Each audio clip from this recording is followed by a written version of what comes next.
Welcome to the Living Artist Podcast. I'm your host, Preston M. Smith.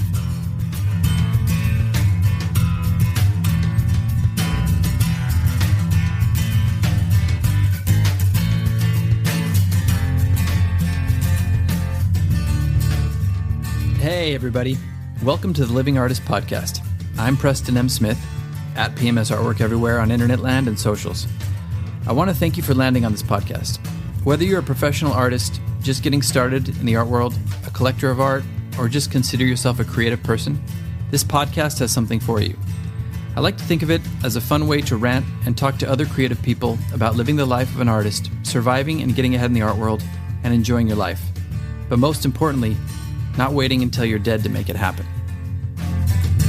All right, let's get started.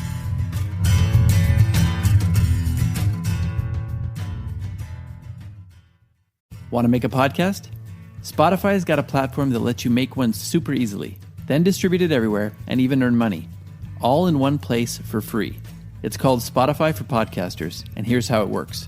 Spotify for Podcasters lets you record and edit podcasts right from your phone or computer, so no matter what your setup is like, you can start creating today. Then, you can distribute your podcast to Spotify and everywhere else podcasts are heard. Video podcasts are also available on Spotify, as well as Q&A polls to take conversations with your fans to the next level. With Spotify for Podcasters, you can earn money in a variety of ways, including ads and podcast subscriptions. And best of all, it's totally free with no catch. I'm personally getting a lot out of Spotify for Podcasters, and I highly recommend you give it a try. Download the Spotify for Podcasters app or go to www.spotify.com/podcasters to get started. If you haven't heard about Anchor, it's the easiest way to make a podcast. Let me explain. It's free. There's also creation tools that allow you to record and edit your podcast right from your phone or computer. Anchor will distribute your podcast for you, so it can be heard on Spotify, Apple Podcast, and many more. You can make money from your podcast with no minimum listenership.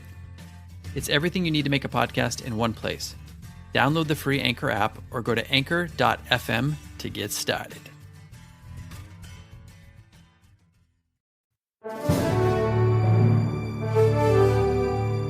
Coming to you live from the state of California is the Living Artist Podcast. We're going to be talking about art and mindset and things of this nature. So thank you for tuning in, and I will be sending it off to my good friend Preston. He's here right now. He's here. Listen in. Thank you. Thank you so much. Arnold, what a great introduction. I'm honored and humbled to be introduced by the Governator. Now, just having some fun here, but I gotta love Arnold. Man, talk about somebody who really came to this country and just knocked it out of the park in many different fields, from weightlifting to acting to real estate to politics, and now he's doing a lot of great stuff for the environment. So hats off to you, Arnold. Just having a little fun at the beginning. He was a big part of my childhood, watching movies, growing up with a certain type of mentality. So it was a little homage to Arnold. And I was working out a little bit before this, and Arnold just popped into my brain, doing a little bit of strength and resistant training to strengthen my lower body and back. And, it's all about aging well. It's all about getting stronger and, getting our mindset right. It helps with your neuroplasticity. It helps with your strength and your adaptability as you get older. So we should always be incorporating as much as we can into our daily routines for just doing the best we can as human beings and as artists. But that's not what we're going to talk about today. What we are going to talk about today is a little bit about inventory. The sexy topic of inventory. Yes, you've been waiting for it. No, I was thinking about it because, I have now created well over 1,000 paintings in my career. And, I've been lucky and fortunate enough to sell about 60% of that inventory, which is great, but it still leaves you with a lot of paintings.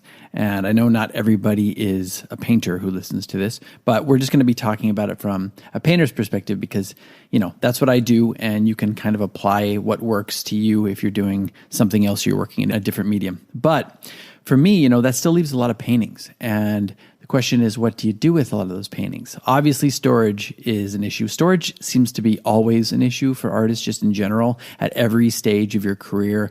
I've been to major studios like Harry Moody, and I was just at Brent Estabrook's studio, and these people all have great storage, but it's still an issue. The larger you work, the more inventory you produce, it's kind of difficult to figure out how to store that stuff safely, keep it in good condition, avoid certain extreme temperatures and whatnot. That's something you want to be looking out for.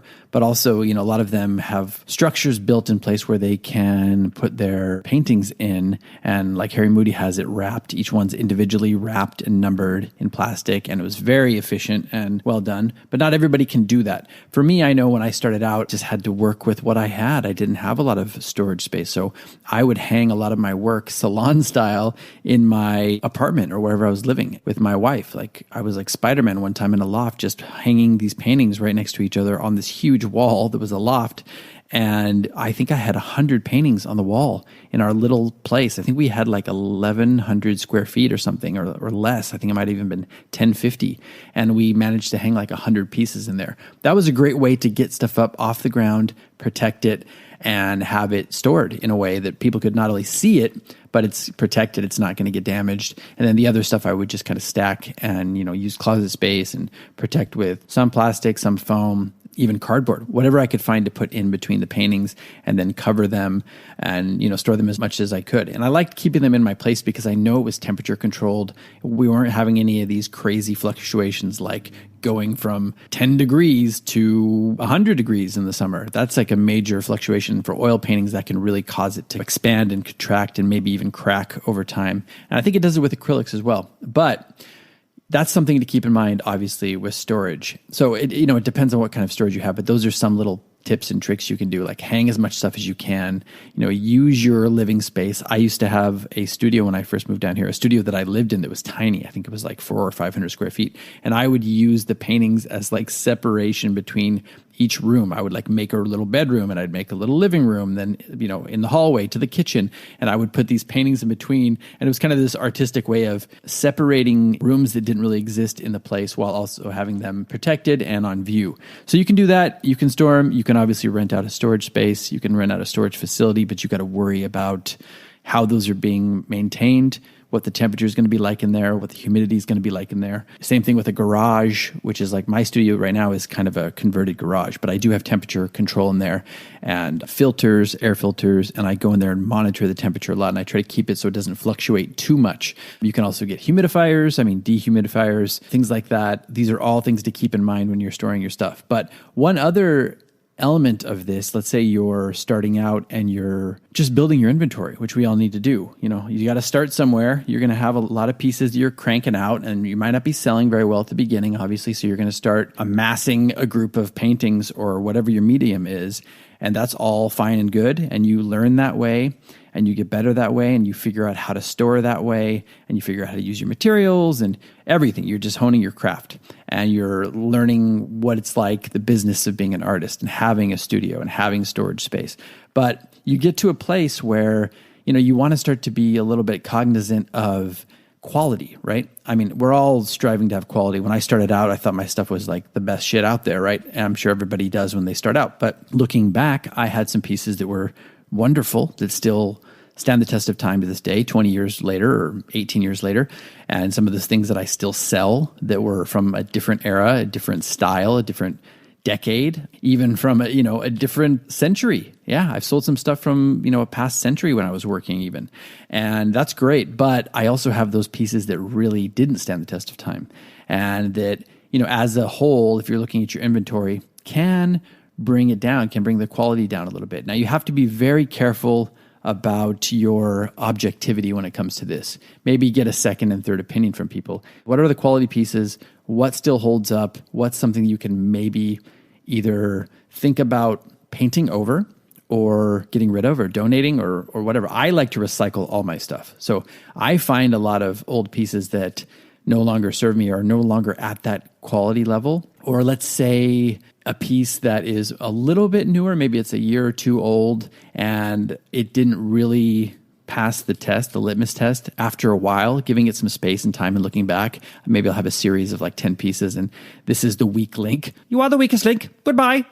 You're the weak link. And maybe it even has some problems with color, like something that I couldn't really match on a photograph or something, or it has a little bit of a, something that's questionable about the piece that you'd maybe be worried about shipping it to a collector across the world and have them look at it and go like, oh, this doesn't really hold up to the picture. This doesn't really hold up to the color that you represented, or this maybe is partially damaged, or it has some flaw in the structure that could be something that the collector is going to be like, raise an eyebrow to and say, maybe this isn't the best purchase and I want to return this. So I look for stuff like that either doesn't hold up quality-wise and or has maybe one of those other elements to it that's going to be a problem when I'm shipping to a collector or somebody buys something online, hasn't seen the piece in person. I will go, okay, that's what I use to filter out and weed out some of the older ones or some of the newer ones that aren't holding up, and then paint over those. And that's great because you're recycling materials, you're getting new stuff. Those paintings still exist. You can still catalog them,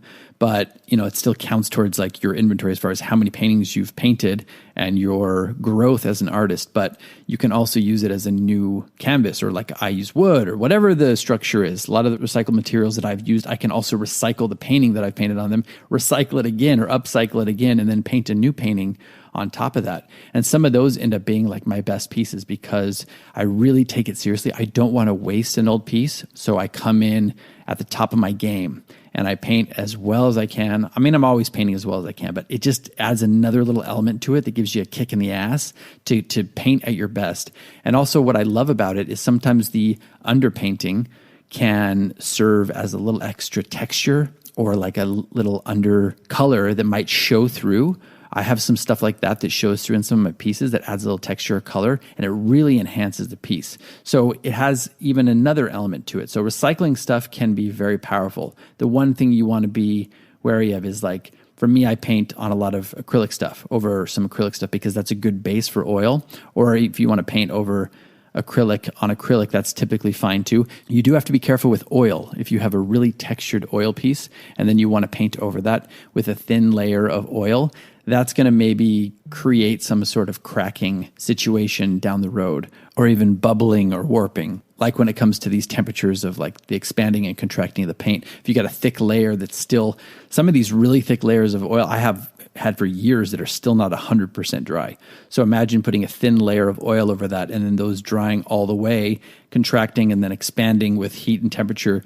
It's going to cause some cracking. Now, I have some pieces that have cracked a bit that are really cool and it adds a little element to it. That's fine. But you want to just be cognizant of all those things. You want to be making sure that you're putting out the best quality that you can. Because that's what we're talking about when we're talking about inventory. I want people to come into my studio and be like, every single piece is just like top of my game. Every piece that I show online is top of my game. Every once in a while, as you get better, you're going to look back on some stuff and go, oh, wow, this really holds up. And oh, wow, this really doesn't hold up. So you can do a constant weeding out process as you get better as an artist. As you look back on some old inventory, you can weed out some stuff. You can highlight all the good things. And pretty soon you're going to have like hundreds, if not thousands of pieces that are just on point, high quality, and you can either recycle the other ones or at least just hold them off as something in your private collection that maybe later on down the road you can do a retrospective and pull some of these out of the woodworks, and maybe some of them surprise you later on and go, oh wow, this actually, I love this piece, or somebody else loves the piece. Those are all things to think about when we're talking about inventory and when we're talking about presenting our work in the best light that we can, and also finding out how we can strike a balance with storage and creating and selling and, creating new pieces and keeping up with what I always talk about, which is the quality and the consistency of your work. So that's something that I just wanted to put out there today as I was thinking about it. We're always talking about keeping our mindset strong, and like I was talking about working out and doing strength training and stuff like that. I always talk about diet and routines and breathing and meditation and anti-anxiety stuff. That's all great from your mindset and your body and your physicality, your performance as a human being. But we also have to be doing what's best for our inventory as well and keeping that on point and constantly evolving as we progress as artists. So I just wanted to bring that up. I wanted to give you a couple little things off the top of my head that can give you some food for thought to think about your own inventory. Maybe you're just starting out and you've got, minimal inventory. That's fine. This is something you can think about as you're planning, as you're progressing, as you're growing your inventory, as you're growing your body of work. Some people don't like the term inventory because they don't like to think of their stuff as objects, of commerce, but as, fine art. That's fine. You can look at it as inventory or you can look at it as a body of work. Either way, they're fine. They're synonymous. So you can do that as a young artist or as an older artist or mid-career artist. You can also think about some of these things and go, yeah, you know what? Maybe I can free up some space, or maybe I can paint over some of these, or maybe I can hold some of these off in my private collection and take them down offline to make sure that my portfolio is really shining and it's at its top form. Hopefully this has been helpful, and looking forward to bringing you some more episodes, looking forward to bringing you some more interviews. I hope everybody's doing well. Hope you are firing on all cylinders as humans and as artists. Look forward to seeing you next time. Thanks for listening, everybody. Bye-bye. Thank you so much for listening to the podcast. Preston will be back. Did you notice how I didn't say I'll be back once in this entire podcast? I always get flack for saying I'll be back in my political career and everywhere else and things of this nature, but I didn't say I'll be back once. So there, put that in your oversized pipe and smoke it. Anyway, thank you for listening to the podcast. I got to get to the chopper.